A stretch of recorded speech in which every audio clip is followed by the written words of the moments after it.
Friday is the day Muslims gather for prayer, but in Cairo, they're calling this a Friday of anger. Gunshots rang out as thousands protested at this week's fierce security crackdown, which has killed hundreds of people. This graffiti reads "Killer," a reference to the army commander who toppled Egypt's first freely elected president. He killed all people who are against him, and they didn't have any guns, any weapons to kill him, and they killed all of them. They say they're peaceful, but today state television showed what appeared to be a protester firing a gun as the crowds marched by. The police could be seen firing tear gas from a rooftop. Witnesses say there have been more deaths today and many more people wounded. Observers say world leaders must do more. It's very clear that the international community, and the West in particular, seeks to protect primarily its interest in the region rather than the preservation of civilian lives. So what should the international community be doing? The international community should take a firm stance to condemn very forcefully the routine slaughter of civilians in Egypt.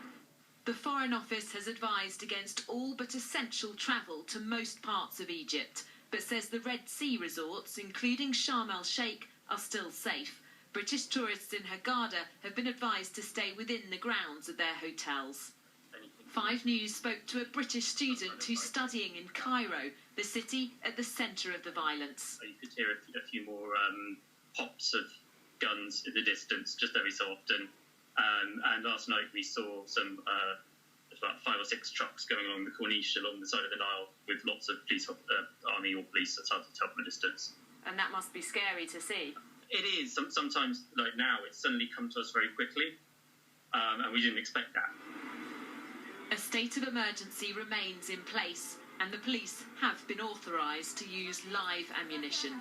Worryingly, neither side seems willing to back down anytime soon. Well, Rebecca joins me now. What's been the reaction to today's events in Egypt?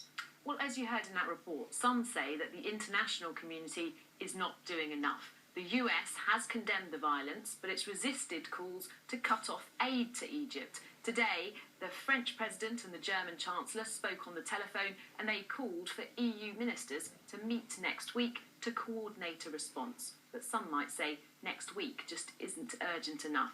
Meanwhile, Saudi Arabia, which has given financial backing to the government in Egypt, has called on the protesters to stop attacking the police.